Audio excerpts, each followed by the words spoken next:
Transmite en su canal de frecuencia modulada e estereofónica multiplex La Voz Radio, desde New Haven, Connecticut, al mundo.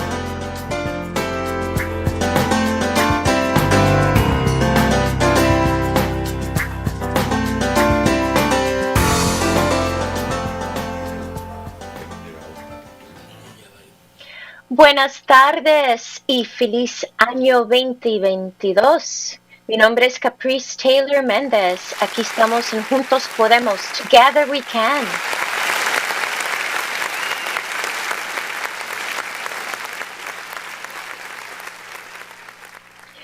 That is a wonderful applause from our producer, William. In La Voz Hispana de Connecticut, my name is Caprice Taylor Méndez, and what a pleasure. Our very first live show of 2022 with two special guests, Dr. Terry Freed and Dr. Laura Baum. Dr. Freed is with geriatrics, and Dr. Laura Baum is with Yale New Haven Smilo Cancer. And thank you both for being with us today. Absolutely. Es un gran placer en tener la doctora Freed y la doctora Baum.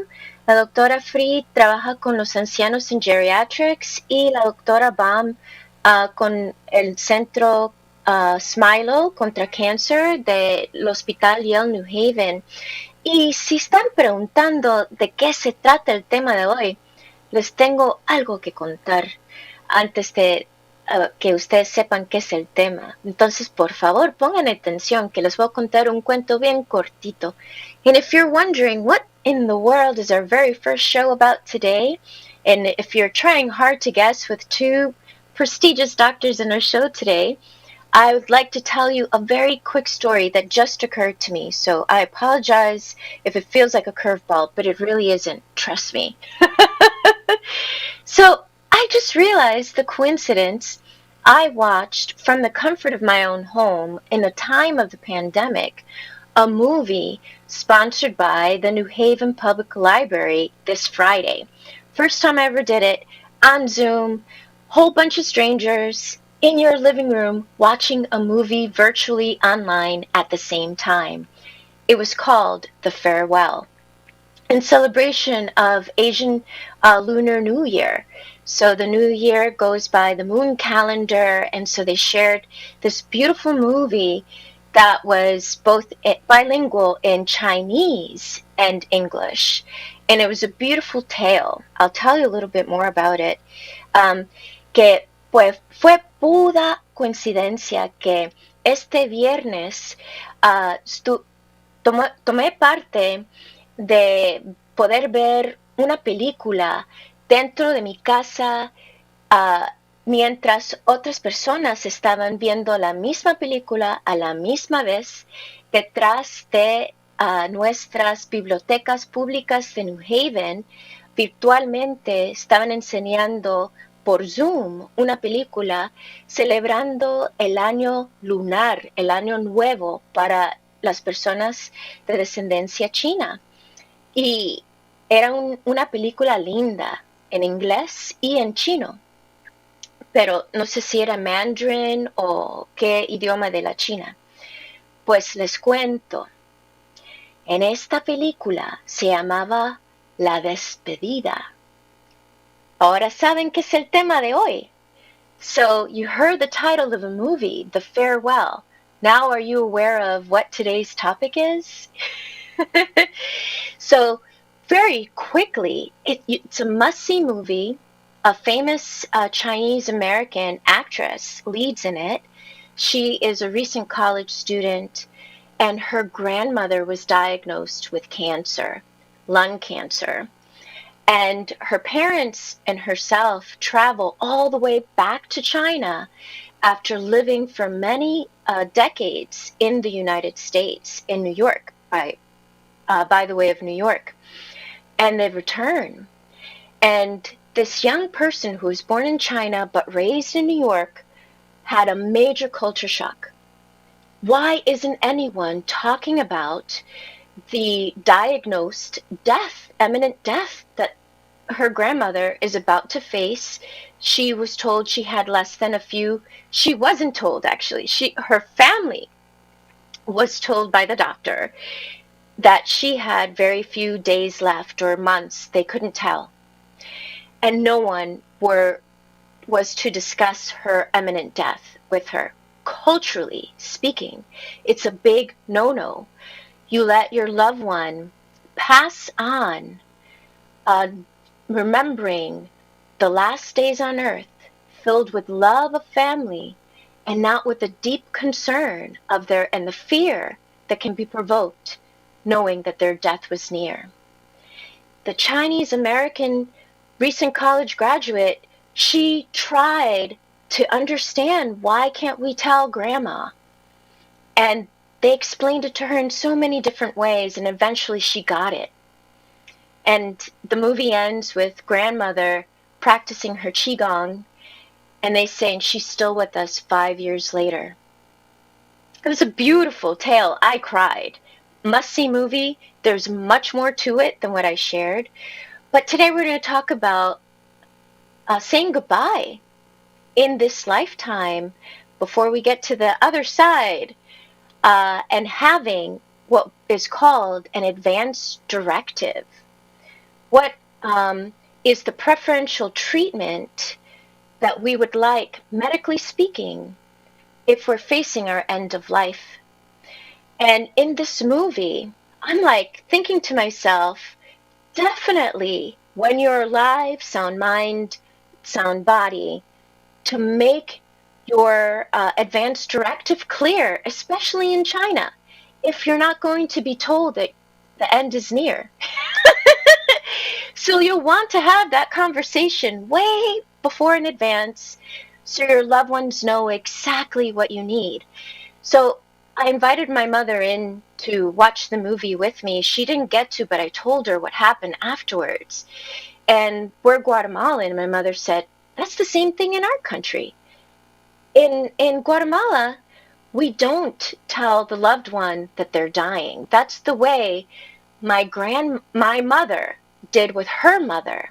She was the oldest, the doctors told her, and your great grandmother only knew she was dying when she was already on the bed and she could feel her spirit leaving, and they told her then.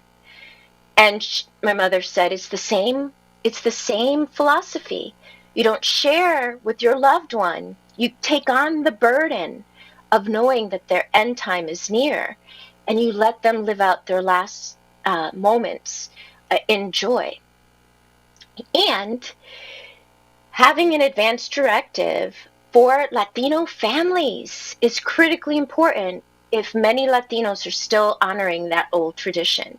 Having the conversation with your families before your end of life time moment comes, where it's very clear what you would want families to do, your loved ones to do on your behalf, and eliminate the drama. Que expliqué que la película, la abuelita de una jovencita ella nació en la China, creció en Nueva York y regresó con sus padres cuando se enteraron que la abuela de ella tenía cáncer en los pulmones y que ya estaba etapa 4 y posiblemente se iba a morir en cualquier día o meses. Y la jovencita no entendía por qué en la cultura de la China no le explicaban a la abuela de ella que iba a fallecer, que el diagnóstico médico no se lo dieron, no se lo dejaban saber.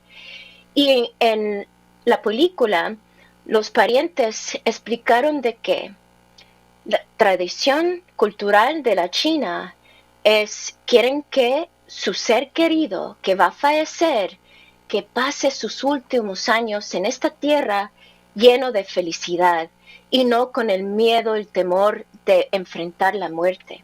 Y se les deja saber al último momento para poder despedirse de sus seres queridos, pero no estar allí esperando que llegue la muerte, que prefieren que ellos estén llenos de alegría y amor, y ellos toman la pesadilla de la realidad y lo cargan para su ser querido. Esta es una linda película que se llama The Farewell. Por favor, lo pueden alquilar, ver de gratis también detrás de la biblioteca de New Haven. Pues mi mamá me enteró en Guatemala hacían lo mismo. Mi bisabuela falleció y mi abuela mantuvo las noticias de los tumores cancerosos del pulmón de ella hasta a la hora que ella se iba a despedir, con su familia alrededor de ella, alrededor de su cama, a dejarla saber está bien, ahora podés descansar. Y es bien importante hablar con nuestras familias cuál va a ser la preferencia de tratamiento médico en el momento que estamos cerca de fallecimiento. Pero hablar sobre este tema mucho más antes que ese momento preciso, especialmente si la familia quiere mantener esa tradición de los tiempos de los abuelos en vivo, ¿verdad? Y es decir, los tiempos de los abuelos es nuestro ser querido que tenga sus últimos momentos en vida, que sean felices y no que con esa carga bien pesada de la muerte que lo está siguiendo, y para disminuir el temor y aumentar el amor. Pues hoy este tema es para disminuir el temor y aumentar el amor de nuestra familia, disminuir el drama, teniendo bien clarito las preferencias de tratamiento médico en el caso de que uno va a fallecer. Es importante hacer un plan y no le costa a uno ni un centavito. And so very important to have a plan and advance directive, appointing a health representative, and it does not cost a penny. So now I am only going to interpret in Spanish, because we have Dr. Fried and Dr. Baum who know way more about this topic than me, who have helped many families face these very stressful situations and have seen the good, the bad, and the ugly, and the in-between, especially with or without an advance directive. So I'll open it up for Dr. Fried. Por favor, doctora Fried, voy a dejar que usted hable más que yo, porque usted ha visto directamente cómo esta situación de no tener un plan o sí tener un plan impacta a las familias y sus seres queridos. Thank you, Dr. Fried. So the thing that I want people to really take away from this is that we as physicians know it can be really difficult to do this, and we don't want to minimize that. We're asking people to think about a time when they're going to be very ill and they're not going to be able to speak for themselves. And you might ask yourself, well, why would I want to do that? You know, better not to take on, if I talk about these things, then bad things could happen. Why not simply wait until the time comes and then we'll deal with it then? And the reason for that is there are several things I think that people don't always know. The first is that a lot of people think they're going to be able to make decisions for themselves all the way through the ends of their lives, but many people find themselves so sick that they aren't able to speak for themselves. And the other important thing to know is that unfortunately, if there are medical decisions to be made, the doctors are going to ask really difficult questions of your loved ones. And what we hear again and again is when a loved one has had a conversation with the family member, they tell us it was easier, rather than feeling like it was on them to have to make a medical decision. Instead, they say, I know I was doing what my loved one wanted me to do. And so really, it's the last gift that we can give our loved ones to do this kind of planning. Beautiful. And now I'll translate. That was poetry, Dr. Fried. So are you a poetess as well? La doctora Free dice, lo primero que quisiera reconocer es de que este tema es un tema muy difícil. Muchas personas prefieren no hablar sobre sus preferencias a la hora de la muerte porque es un tema de que no prefieren hablar sobre este tema. Hay veces que gente creen que yo podré decir, hablar, comunicar en el futuro hasta la hora de la muerte, lo que yo necesito, lo que yo quiero, pero lamentablemente en la experiencia de la doctora Freed, trabajando directamente con personas ancianas, muchos, la mayoría, no pueden hablar, no pueden comunicar sus deseos a la hora de la muerte. Y es por eso bien importante explicar y decir qué es lo que uno quiere, qué es lo que uno desea en términos de tratamiento médico a la hora que uno enfrente la muerte. Y hay personas también que creen que es mala suerte hablar de la muerte, pero la verdad es de que es uno de los mejores regalos que uno puede dar a un ser querido cuando uno se está muriendo, es haber tenido una conversación bien clara con ellos en cómo es que uno quiere que ellos tomen las decisiones médicas de parte de uno. Es decir, he escuchado y ha sentido la paz que los seres queridos sienten cuando pueden decir, en este momento, que mi ser querido que está enfermo no puede comunicar conmigo lo que ellos quieren, yo sé lo que quieren. Eso es un gran regalo que uno puede dar a ese ser querido, tener claro, bien claro, el tratamiento médico cuando uno no puede hablar y comunicar y tomar esa decisión. Thank you for that. And so, what are the qualities that one should look for in a healthcare representative to take those types of really heavy decisions for you? ¿Cuáles son las calidades de un representante de cuidado de salud? Es el término que se usa cuando uno no puede, cuando uno no puede comunicar el tratamiento médico, porque no físicamente, mentalmente no puede. This is a very individual kind of decision. And it depends a lot on what is most important when we're thinking about the end of our lives. What I mean by that is for some people, they have very strong feelings about the kind of treatment that they would or would not want to have. And for such people, it's important to choose somebody who is going to be willing and able to make those kinds of decisions. Other people just want to keep the peace in their family. And there's always been somebody who's taken on that role of spokesperson. And so the feeling is that it's important to continue that. But regardless of who one chooses, particularly for those who have large families, it really is important to designate one person. And even more importantly is to let all the rest of the family know that you've chosen that person, because that can avoid the kinds of disagreements at the end of life that can really tear families apart. But when it's recognized ahead of time, that can go a long way toward preventing those kinds of difficult family situations. Oh, thank you for that. La doctora Free dice, la calidad de persona que uno quiere tener, asignarlos el poder de tomar decisiones médicas para uno en el momento que uno va a fallecer. Es importante tomar en cuenta cuáles son las prioridades más importantes para uno en ese momento, qué tipo de decisiones quiere que esa persona tome.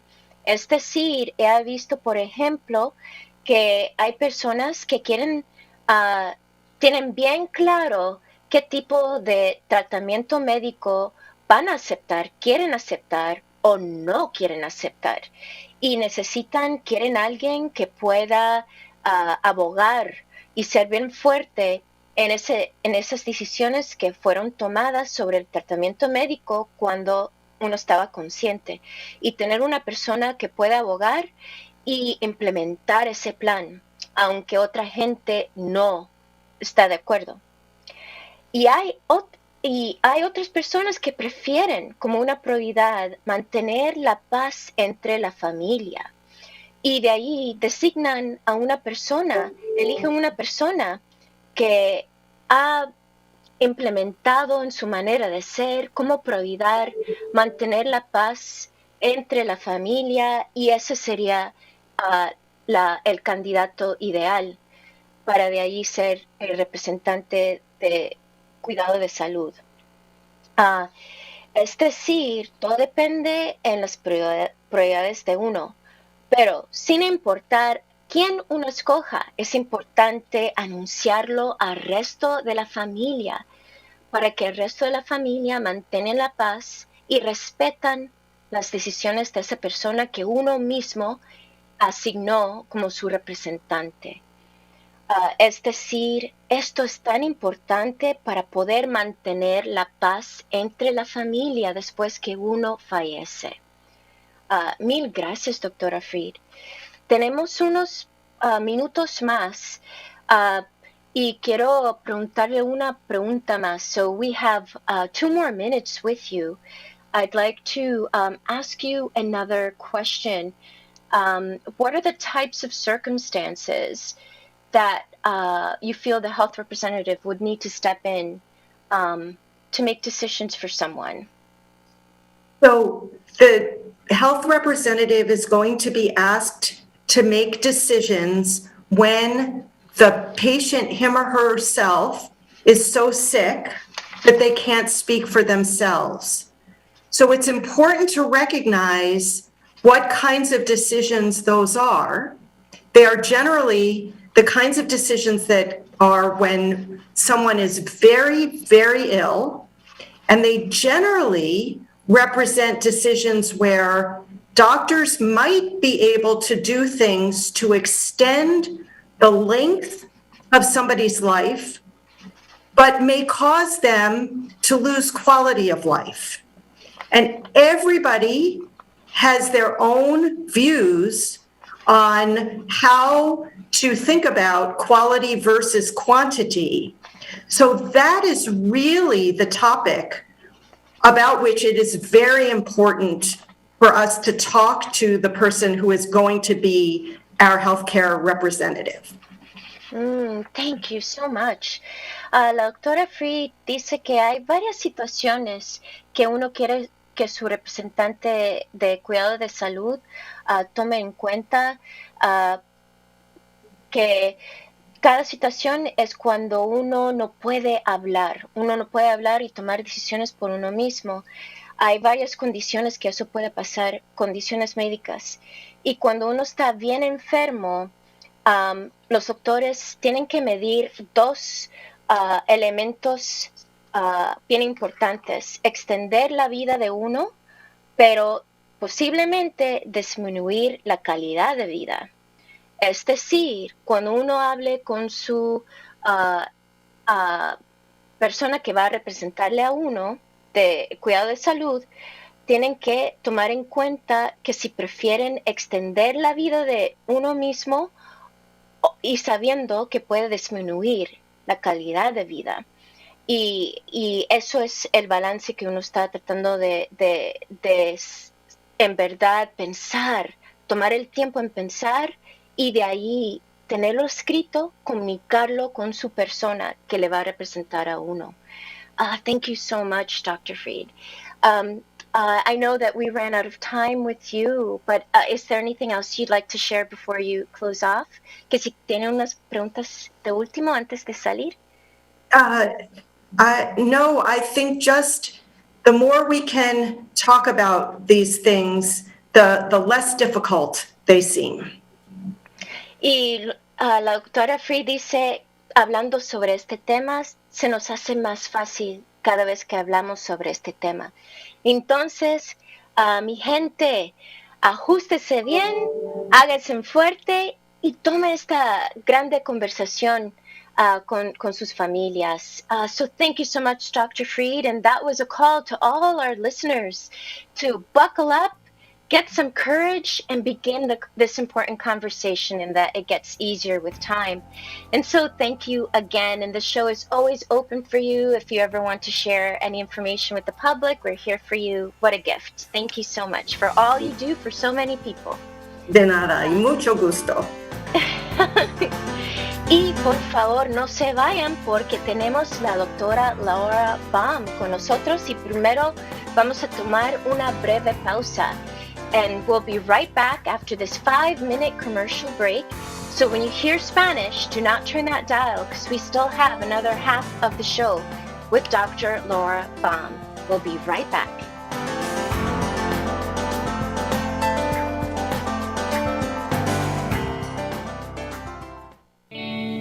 La Voz Hispana de Connecticut, el único periódico que cubre las noticias locales de todas las ciudades del estado. Noticias que tienen que ver con el quehacer político, educativo, económico y social de la comunidad hispana de Connecticut. Los mejores articulistas y reporteros, el mejor contenido editorial. La Voz Hispana, la voz de todos, la voz del pueblo.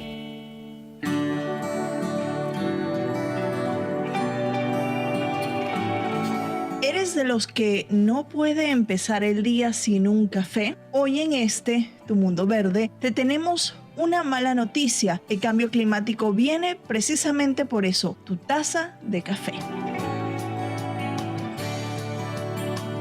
El cambio climático hará que sea mucho más difícil cultivar café arábica en los próximos años, según un estudio publicado en la revista científica PLOS ONE. El estudio examinó cómo cambiarán las condiciones del cultivo del café para 2050, según las proyecciones de varios modelos climáticos globales. Los resultados muestran que las plantas de café serán drásticamente menos adecuadas para su cultivo en las regiones productoras de café actuales para ese año. El café arábica que utilizan Starbucks y otros importantes vendedores de la bebida ya es un cultivo quisquilloso que requiere condiciones específicas para prosperar. Actualmente las áreas más adecuadas para el cultivo del café se encuentran en Centroamérica y América del Sur, particularmente en Brasil, así como en África Central y Occidental y partes del sur y sudeste de Asia, según el estudio. Durante los próximos 28 años, los impactos proyectados del cambio climático en esas áreas las harán mucho menos amigables. Algunas empresas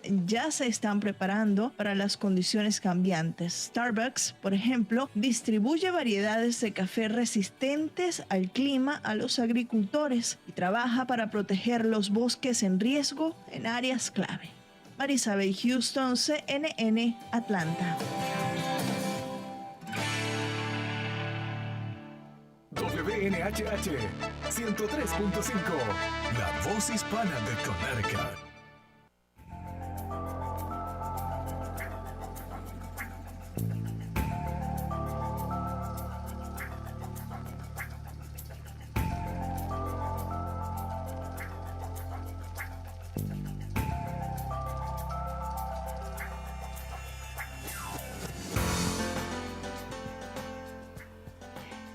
Buenas tardes. Y es un placer estar aquí de nuevo con ustedes con la doctora Laura Baum. Y siguiendo con el tema que ya comenzamos en ese tema y vamos a terminar hablando sobre ese tema. Aunque empezamos y había un poco de temor, ya me siento muy bien, más tranquila, hablando sobre ese tema de fin de muerte y qué van a ser mis deseos en el tratamiento médico. Y estoy aprendiendo mucho porque en nuestra cultura no es costumbre, ¿verdad?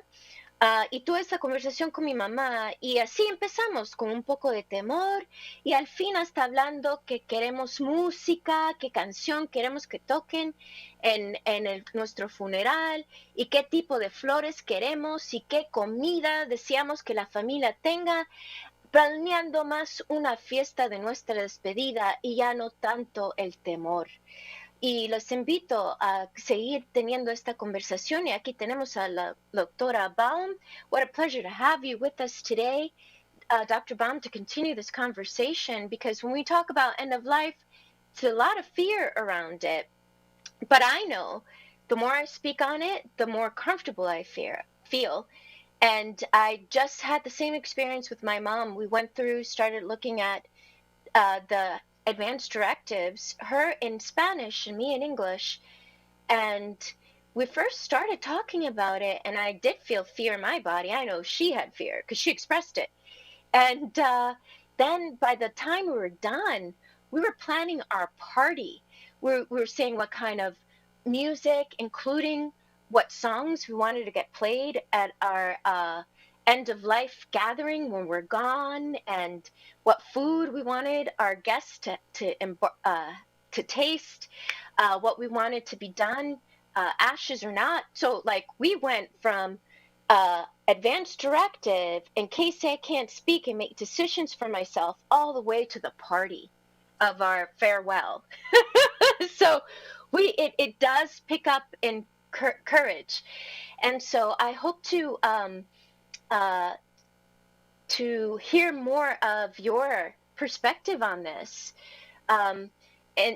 Doctora Baum, una preguntita. Sí, por favor.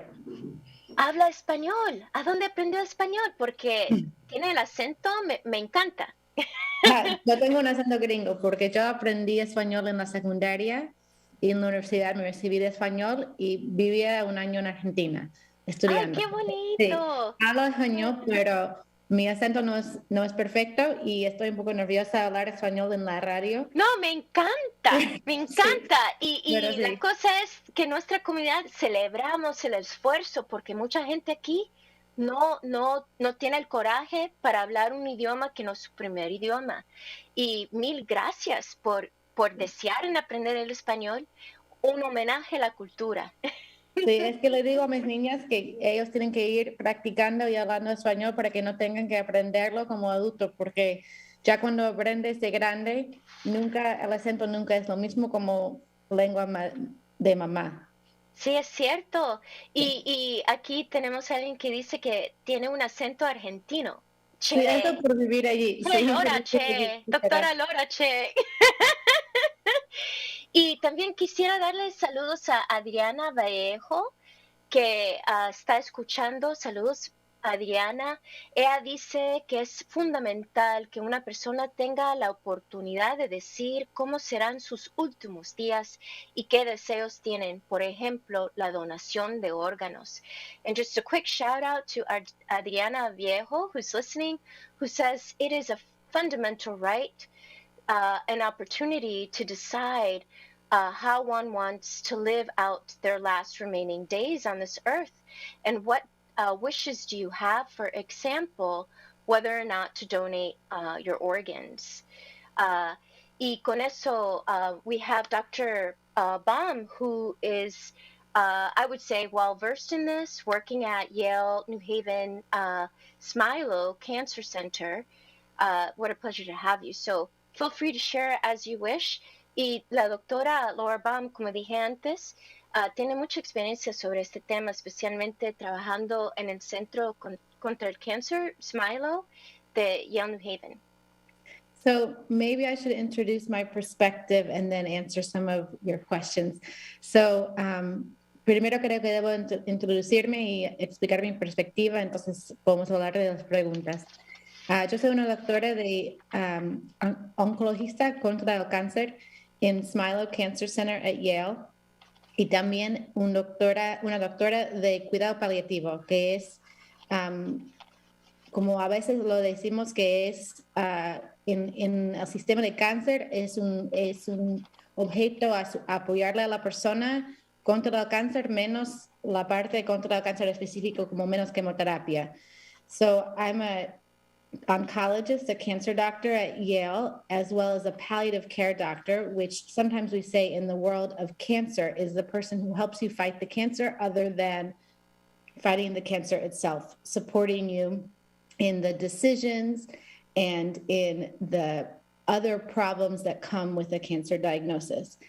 Entonces, para mí eso es una pregunta importante, hablar de las decisiones que podemos hacer cuando estamos enfrentando o a la vejez o a una enfermedad muy seria como el cáncer. Entonces, so for me, this is a very important topic when we're looking at either just the normal process of aging, but more specifically at life-threatening diseases like cancer. So that's my background. So yeah, Thank you so much. Yeah. And what are some of the important questions that one should dictate what one wants to their health representative? So I really appreciated the question you posed earlier to Dr. Freed about how do you choose a healthcare representative. I think she mentioned your individual desires. For some people, that's probably true. I think for most of us, we don't really know our individual desires in complicated situations. What we know is who we are as a person now and what our values are. And that's what we can share with our healthcare representative in order to help that person feel that they can use those values to guide the decision making if we're unable to. I think it's very hard to tell somebody, if XYZ happens medically, I want exactly this, because it becomes very complex. To me, what's important is to pick somebody who you feel that you can communicate how to use values-based information to inform those decisions that are going to be essentially brand new situations for them. Thank you. La doctora Baum explicó, le gustó mucho la pregunta, ¿qué características debe tener el representante de cuidado de salud para? Y ella dice, agregando lo que dijo la doctora Freed, que piensa que es bien importante comunicar los valores de uno mismo con su representante, porque hay tantas situaciones complicadas y en la vida, y uno en verdad hay veces que no puede tener claramente los deseos por esas complicaciones que hay veces que uno ni puede predecir que van a ocurrir. Sí.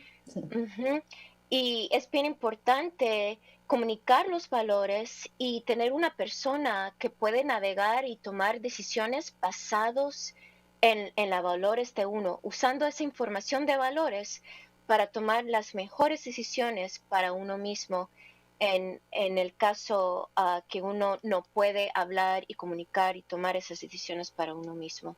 Decisiones médicas. So what I would say is that it's very important to las cosas más importantes es que no solo que sea una persona, obviamente, que te quiera, que te ama, pero más que sea una persona ordenada, responsable, y que la persona sea una buena comunicadora, una buena escuchadora y cuidadosa, porque esa persona va a hacer que tiene que hablar con la familia, hablar con las doctoras, los doctores, y también escuchar toda esa información médica nueva y procesar toda esa información. So I think it's important that the person be obviously that they love you, that they care about you, but that they're organized and responsible, and that they're a good communicator and a good listener, because they're going to be taking in all this information from the doctors, integrating it in a time of stress, and giving it back to the family in order to help everybody come to these decisions in that moment. So that's why I don't necessarily think you can spell out what's going to happen, but you can give them the tools of knowing what your values are in order for them to do this process of essentially translating medical information into regular person decisions. Thank you for that. And Yale New Haven Health, Yale Medicine produced advanced directive form that I downloaded from Yale New Haven Health website, which is open for anyone to look at.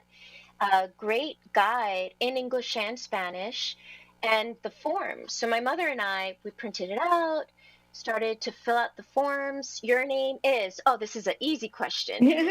So it starts off with the easy questions. Yeah. And then it gets a little harder. And in that form, it asked around a life support breathing machine, cardiopulmonary resuscitation. Um, and I was baffled a little around in the beginning, but I think it made sense later around the question of, do you want cardiopulmonary resuscitation? Would you accept assistance in breathing, right? And my mother and I landed on the same value.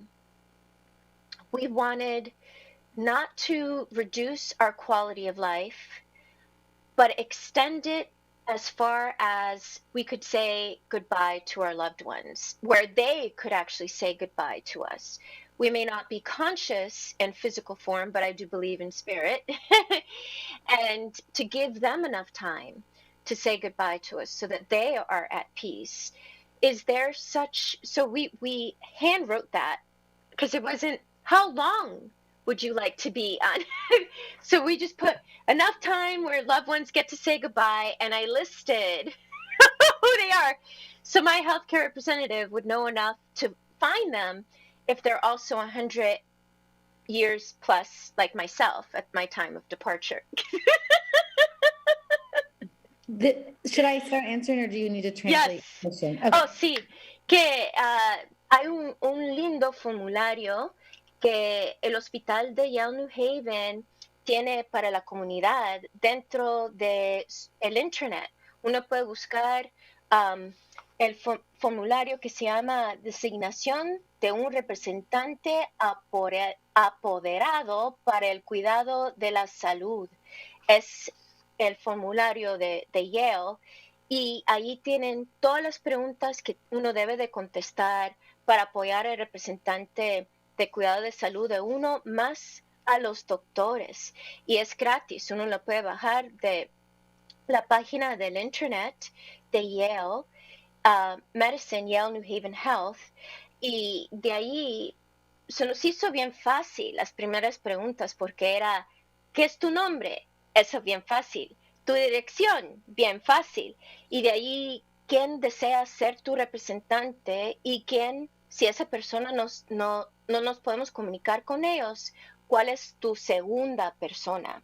Y nombrar a esa persona. Y de ahí se puso difícil. Era, si deseas recibir asistencia cardíaca, pulmonaria, de resucitación, una máquina de respirar, a que te asiste a respirar, y en fin, mi mamá y yo terminamos con el mismo valor, que entre extender el tiempo en vida y puede disminuir la calidad de vida, de ahí deseamos extenderlo no más posible, a darle tiempo a la familia de uno, los seres queridos, a que se despiden de uno.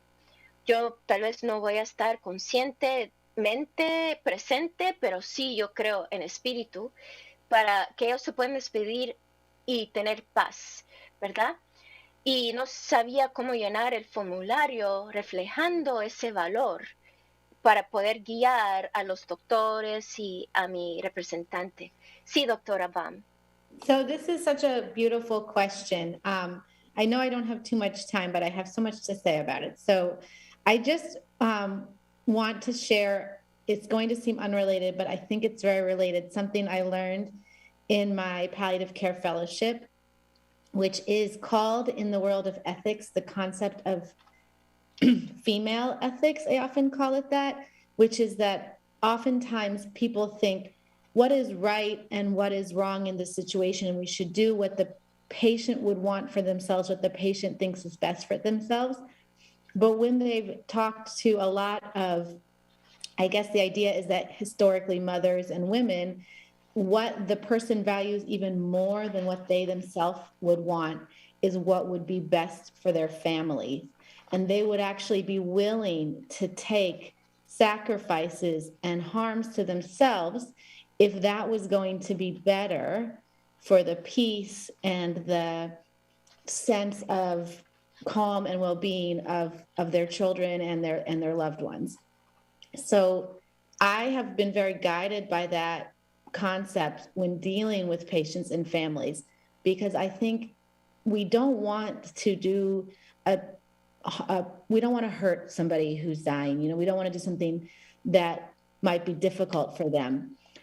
But I do feel that many people would prioritize coming to a sense of peace and comfort, whether it's in a dispute with a family where there's different opinions on the care, or in waiting for somebody to come, that this would be something that would be important to many humans, and maybe particularly many mothers. La doctora Baum explicó en su trayectoria como profesional, parte del rendimiento académico era sobre este tema que llaman éticas de mujer, que ella reconoce en los años en trabajar en cuidado paliativo en el Centro contra Cáncer, ha visto esta ética estar presente en la manera que las mujeres toman decisiones que prefieren sacrificar un poco su propio bienestar para poder contribuir a la paz familiar. Es decir, que muchas mujeres, especialmente madres, es reconocido que es bueno no sentir el dolor, y muchas veces se ponen como personas secundarias en esas situaciones porque prefieren mantener la paz entre la familia y extender un poquito ese sacrificio personal de paz para darle paz a sus seres queridos después que ellos fallecen. I hope I did service what you shared. Yes. So Okay, it was a complicated thought, but I share it because I think about it a lot. And I would say what I would write on my form in a situation like that is exactly what you did, to share your belief system. Because the doctor is going to read it. It's not an automatic, right? It has to be reviewed by a human being. And they're going to read it. They're going to consult the healthcare proxy. So it's not so much that the form matters, it's that the communication and the values expressed matter. And that's what you're achieving by having that discussion.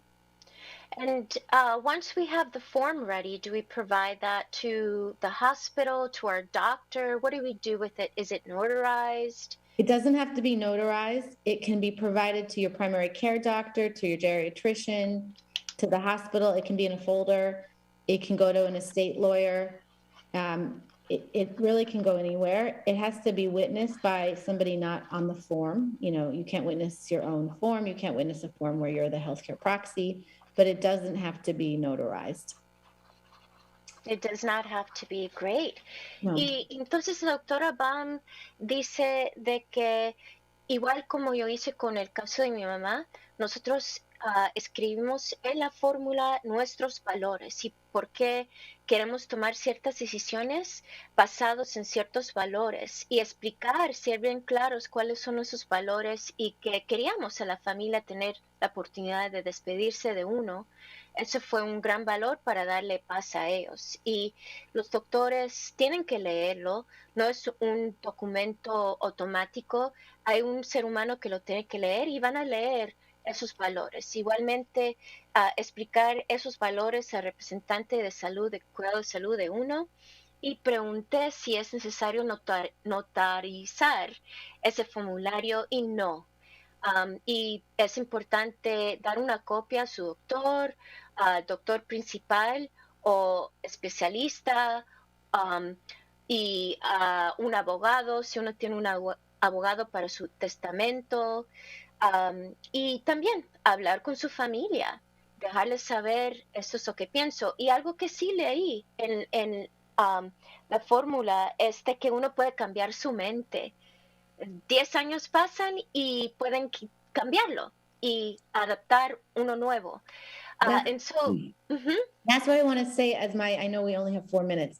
I think that's my most important point you're making at the end there, which is that I personally don't even know how much I even anymore believe in having very specific advanced directives, because I think the most important point is the evolving conversation. And I truly believe in the idea that for many healthy people, there should be what I would call a trial of critical care, meaning I personally, Laura, I'm young, I'm healthy. If I needed to be on a ventilator or have CPR, I would try it. If it's been 6 months and I'm still on the ventilator, I'm in a different situation. So I believe in constantly, that's why I think the healthcare proxy and the values decision is important, because I think you're going to have constantly changing situations and trying something and seeing if it's working and reevaluating in 48 hours if the person's very sick, in 2 months if things, depending on the illness, allows this to be a fluid decision that fits where you now are. Your health is here now, it's good, it's really worth doing these things for. Now 10 years from now, you're in a different position, you have different goals and values, and that is what makes it fluid and what makes the conversation and the values piece so important. Entonces hay que seguir manteniendo esa conversación abierta, que uno puede cambiar su mente porque la situación de la vida cambia también. Mil gracias, doctora Baum. Y ella también nos dio guianza de que uno necesita 2 testigos y esos testigos del documento no puede ser una persona nombrada ya en el formulario, no puede ser su representante de cuidado de salud, tiene que ser 2 personas diferentes. No necesitan abogados, no necesita notarios, pero sí 2 testigos y ya tienen su papel, ya tienen su formulario, ya tienen la directiva y si tienen que cambiar de mente, pues pueden cambiar de opinión.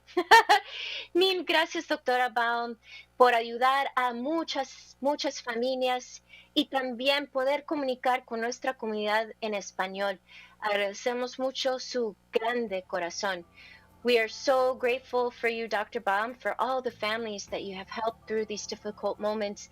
And we're so grateful for your big heart who took in the Spanish-speaking community where your Argentinian accent, I could have sworn you were born of Argentinian parents. Thank you.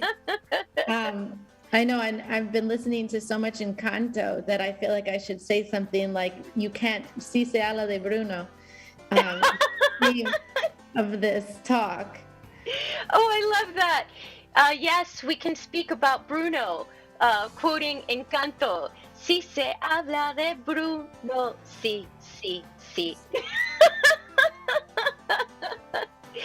Well, thank you so much. Have a wonderful rest of your day. And to all our listeners, we'll be back next week with some more goodies. And what a beautiful first show for 2022, live from New Haven, La Voz Hispana de Connecticut, here on 103.5 FM.